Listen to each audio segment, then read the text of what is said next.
the AllThingsXR podcast.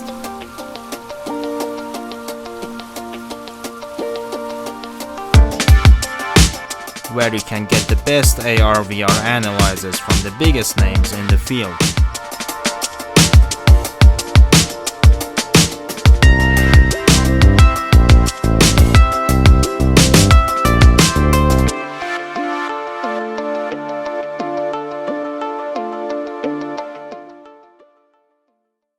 Hi everyone, welcome to the AllThingsXR podcast. I'm Mujtaba. In today's episode, we talk about navigation in AR with our special guest, Andrew Hart, co-founder and CEO of Dent Reality. Hi Andrew. Hi, how's it going? Thanks very much. Welcome to the AllThingsXR podcast. Can you tell us more about yourself and your company, Dent Reality?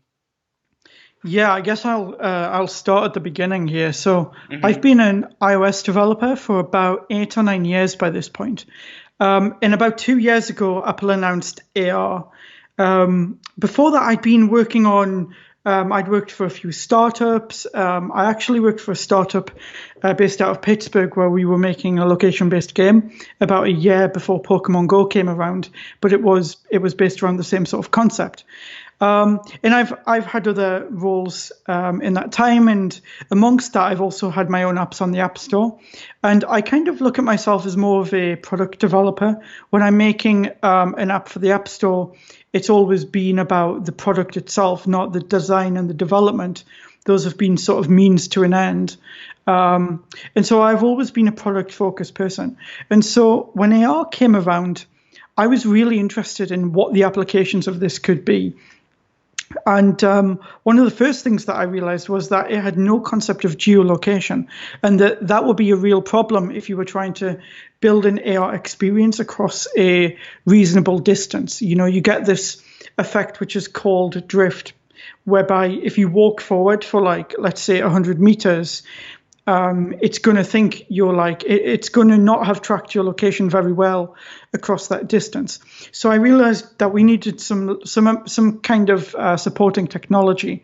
And so I began working on what became an open source library, which included a feature for localizing you consistently as you walk around. So it's consistent with your real world location.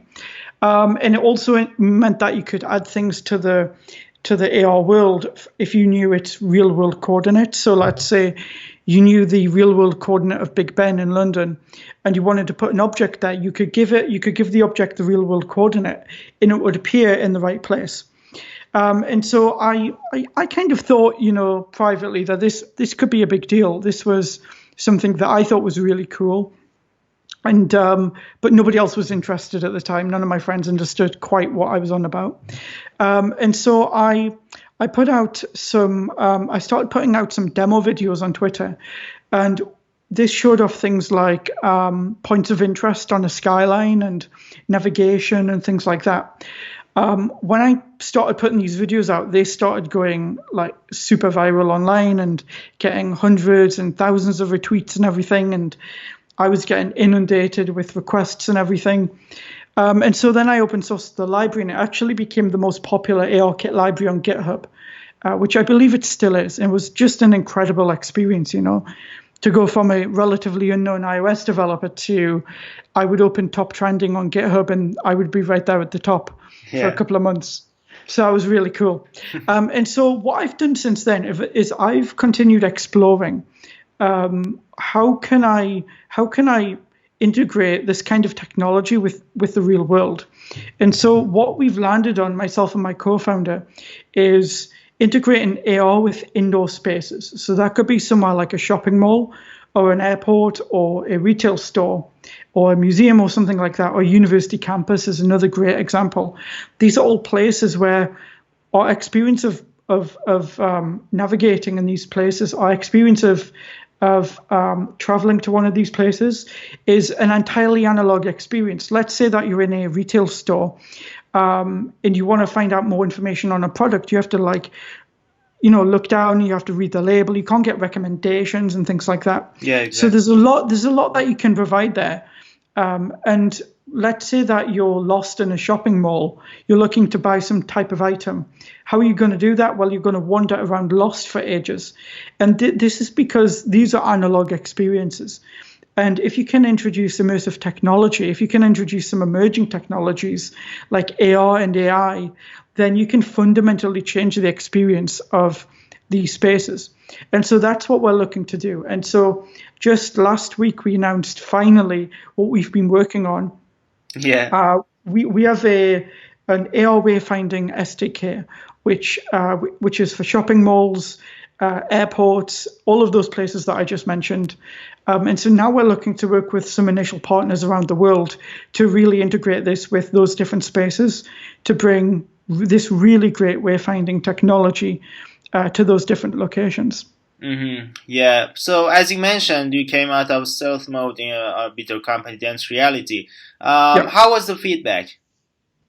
Oh, it's been great. I mean, stealth mode is a little bit of a stretch, I would say, because Uh-huh. we have this habit of as we continue to develop our technology, we put out these videos. I said that we started with a couple of videos. Yeah. We continue to do that, and every time that we do this, every couple of months, people react in huge numbers, and it's really exciting. It becomes a sort of event almost, and we get a ton of outreach. And we've seen that this time also. We've had hundreds of applications from places where they recognize in themselves that we want to be a place where we have the most cutting edge technology. We have this really great customer experience for the people who visit our shopping mall or our airport or whatever place it is. And so we've had outreach from hundreds of different places like that. And so I get to spend all week talking to those people and understanding what their specific needs are and how we can work together to bring this to their locations. Yeah, I see. So, Andrew, navigation has always been one of the most important applications for every user. We have had outdoor navigation for decades, but indoor navigation never took off with previous technologies like, for example, beacons. How do you see AR helping this area, and what are the challenges? Yeah, well, maps are really difficult to understand. I don't know if you've ever looked at one of those indoor maps of a shopping mall or an airport. I'm sure you have. Yeah. They're terrifying. Like Yeah, nobody exactly. understands what's going on there.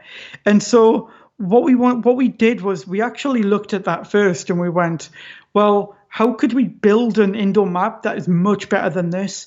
And so we spent a while designing something, and what we've come out with, it's included in our SDK. It's a super clear 3D beautiful indoor map, which is built around the notion of how can we best represent the indoor space in the way that a person also relates to it? So we're not trying to be very technical. We're trying to be as simple as possible and make something that's really understandable to people. And maps, though, are difficult to read because they are basically a layer of abstraction on top of the real world. You're looking at this map and you're trying to decode what you're seeing on the map and relate that to what you're seeing in real life. Well, if you can get rid of that, if you can throw that paradigm out, and if you can just draw a virtual path and virtual arrows on top of the real world and show people where they're going, that is a fundamental shift in behavior. And it removes that layer of abstraction. And so I think it's a pretty significant change in the way that people are going to be able to navigate around indoor spaces. You mentioned some of the applications and use cases, for example, malls, airports, etc., for the indoor navigation. But indoor navigation works on localizing users in indoor places, and I feel like there are much more applications for it. Do you also see that as an opportunity? Yeah, the problem with the indoor positioning market is that it's incredibly disappointing and fragmented, and it has been for about a decade now. Every single person that I've spoken to who's been promised the future of beacons and has tried beacons comes back to me and tells me they've been incredibly disappointed by them. I've never heard a single success story where beacons have worked well. You have to install them everywhere in these indoor spaces, and they require maintenance. You have to they run out of battery and everything. Exactly. So then you have to run around updating all the batteries, and they're also made by third parties, so they're not particularly reliable in the first place. And actually, if you speak to the people who developed this technology, the iBeacon technology was developed by Apple. And Apple publicly says iBeacons are not for indoor positioning, they're for proximity. Mm-hmm. And then they never recommend them for that. So this whole market has kind of taken the wheel and it's not ended up in a good place. And so what we wanted to do was we looked at that and we went, okay, well, beacons are not the answer. So what is the answer? Well, we looked at a series of things like computer vision and magnetometers and a few other things. And what we've landed on is basically a culmination of some technologies that we've picked out, which work really well. One thing I would say is that we're completely technology agnostic here. Mm-hmm. We didn't start out with a technology like beacons, and we didn't say let's build a product on top of that. We started out with, well, this is a problem we want to solve. What is going to be the best technology to help us get there? And so you've got some high bar requirements there. Like you can't rely on visual markers installed around the space. You can't rely on everything remaining the same, which is required for computer vision. You can't rely on installing hardware everywhere because it's going to be really expensive. So we've come up with a solution, and unfortunately I can't disclose it because some of it's proprietary. Some of it's based on on-device techniques that we're using, which we're looking to patent right now. But it works really well. It gets a centimeter level precision indoors, and it's very reliable. It's very, it maintains that level of accuracy across the entire space, and it works on a really big scale. So, we're really happy with it. So, Andrew, as you mentioned, in outdoor situations, there's always GPS that we can rely on to localize users. But in indoor scenarios, things are different, and you mentioned some of the techniques. But for the first time that we want to localize the users, how do you do that? That's a good question. I mean, the first time, as I say, we use a series of technologies. I'll tell you one thing that we don't do is we don't ask the user to perform any particular action. Mm-hmm. Like we don't right now ask them to hold up their phone to like do computer vision. We don't ask them to walk around or anything like that. It works as soon as they open their phone up, is that it gets their precise location. That's great. So in terms of platforms, do you support both Android and iOS? So we're actually focusing on iOS for now. I think when you look at some of the technologies, like AR is a great example, and indoor positioning, it's not actually supported on the vast majority of Android phones, and the phones that it is supported on have really poor performance with it. Mm-hmm. And so there really isn't, for all that Android owns, let's say 65% of the market. I don't know the exact numbers right now, and it also depends on the geography of where you are. For all that they have a high market percentage, the percentage of their phones which are AR enabled and which would work with this level of technology is actually really low. So we're looking to be cross-platform in the future, but right now we're focusing on iOS, where they have really great support across, all of their phones down to iOS 11, and they all support this technology. I'm sure you've seen Google Maps AR demo. What do you think about that approach? Yeah, that was really interesting. And a lot of people reached out to me, actually, and they said that they thought that it was clearly based on my previous work in that area. Yeah. I wouldn't comment on that personally, but I think, you can make your own judgment on that. I think it's pretty interesting, the work that they've done there. Outdoors is a different beast because they're actually using computer vision. And I actually think that outdoors computer vision is a really good solution because GPS is unreliable. Indoors, you can control all of the environmental factors, but outdoors, you have no control. All you have is GPS. And GPS is, at the best of times, it's 8 meters accurate. At the worst of times, it can be hundreds of meters inaccurate. So even 8 meters, if 8 meters looks okay on a map, but if you're in AR, if you're in AR, 8 meters actually is not accurate enough. If something's supposed to be in front of you and it's 8 meters away, then that looks terrible. Yeah. So you need something far more precise. And what Google is doing is they're saying that they have this VPS technology which integrates into many different cities. It works in many different cities anywhere that they've taken their Google Street View vehicles. And and it gets you down. I don't know what they say their accuracy is, but it gets you down to far more accuracy. And I think it's pretty interesting, the work that they're doing there. So, Andrew, what's the business model of Dent Reality, and how do you see you can make money off of indoor navigation? That's a good question. So right now what we're doing is we're focusing on working with some select partners to bring it to their spaces. So I guess you would say the business model there is that, they work with us and they pay us to install this in their spaces. And I ultimately think that's probably, at least for the time being, is probably the best business model here, is that you have these spaces where you can, ultimately, I'll tell you that what we say that we, our tagline for this when we're talking to a space is, look, we want to maximize the value of a shopper or of a visitor to your space. And by having technology which can solve some of those friction points and frustrations, we're maximizing the value of those people. And so we can increase in the value of somebody's visit, whether that's through monetary value or user experience, visitor experience. We can increase the value of a visitor. And that's the whole purpose of our product. And so we work with them to integrate it into their spaces, and they pay us to do that. Andrew mentioned that you provide an SDK for your technology. So you actually provide the infrastructure for the users, or you go to the B2B work and provide the applications yourself for these malls, airports, etc. With indoor wayfinding, what you really need is you need to be integrated into the indoor space.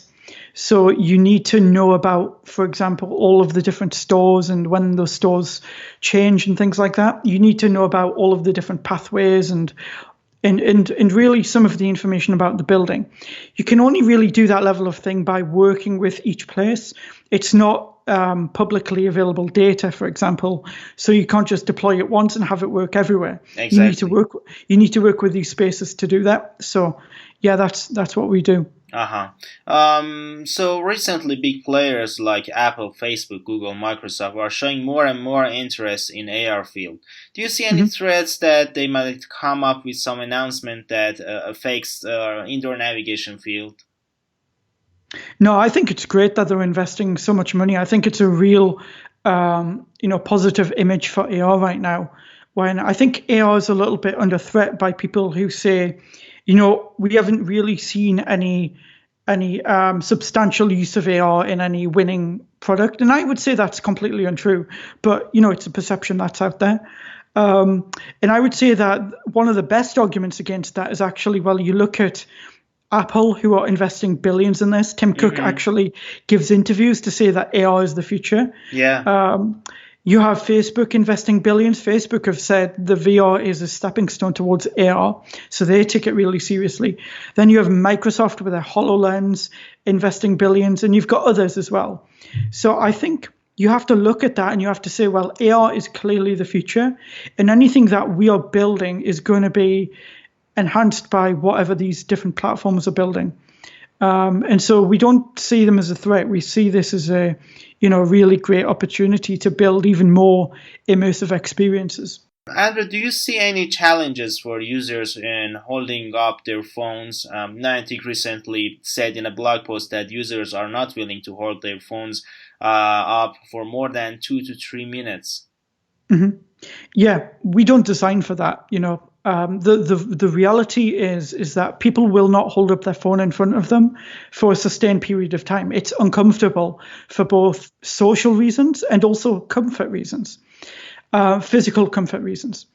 And so people won't do it. So you have to design around people's actual habits when they're using their phones.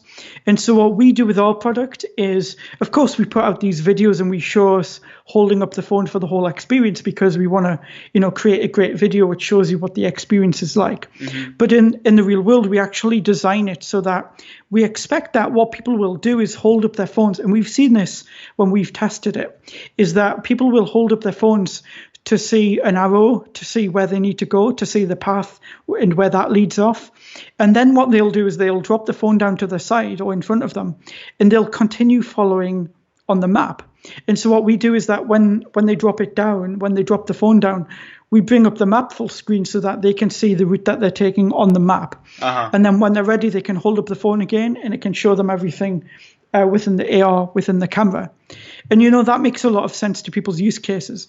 Another thing we do is, I mentioned earlier that as soon as a person opens their phone, it figures out where they are within the indoor space. And that was a really important aspect to us, because another aspect of the way that people interact with their phones is that people will, let's say they drop it, they're looking at the map, there is a long stretch of going forward. Well, they're going to switch over to a messaging app, or they're going to put their phone in their pocket. And so when they switch back to our app, we have to be ready, and we have to be prepared to relaunch the experience so that it's ready to go. And whenever they want to hold up their phone, we're ready to, be back in that experience. And so we definitely design around the paradigm of how people actually use their phones. And we do not expect people to walk around with their phones held up in front of them. But by putting down the phones, can you still accurately localize users without having no visual inputs? Yeah, absolutely. Yeah, that's part of our solution, is that we don't require you to hold up your phone in order to relocalize. That's great. So hopefully in not so far future, we'll have AR glasses. How do you see these new form factors help AR technology providers like yourself? Yeah, I 100% think that AR glasses is the future. There's a clarification that I want to make here, and I think some people convolute two concepts. One concept right now is AR headsets, which you see from Magic Leap and HoloLens.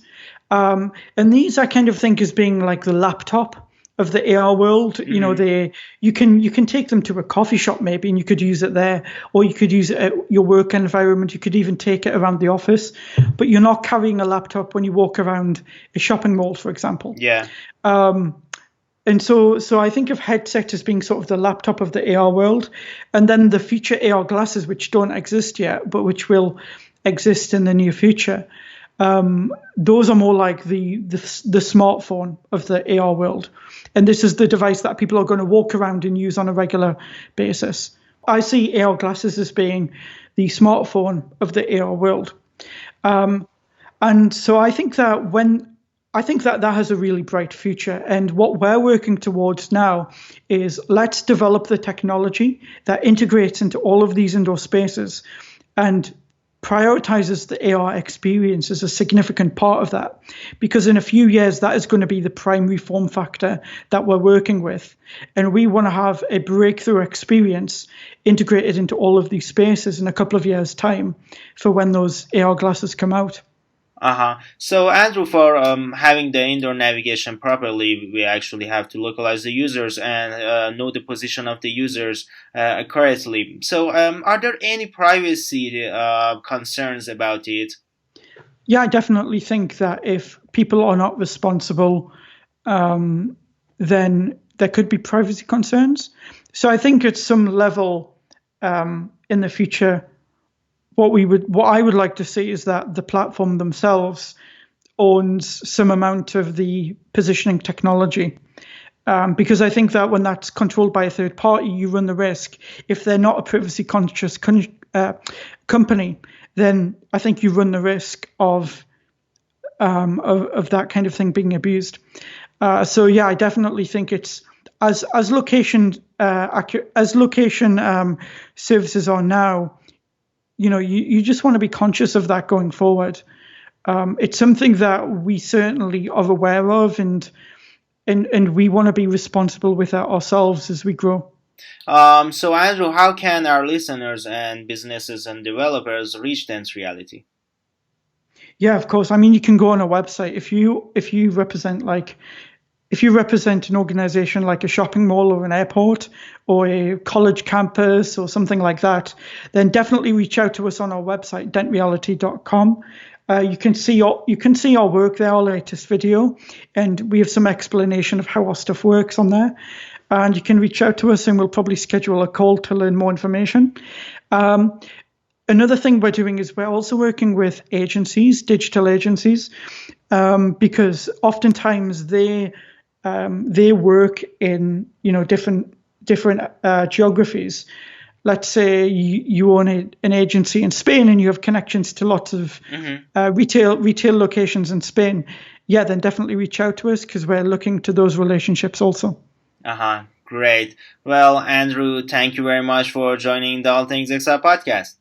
Yeah, thank you very much for having me. I've been meaning to come on for a long time, and I'm so happy that we're able to talk about what we're doing now. So, Sure, thanks very much. Well, guys, thanks very much for listening to this episode. Stay tuned for the next episodes of All Things XR podcast, where we will talk about the latest trends in AR and VR.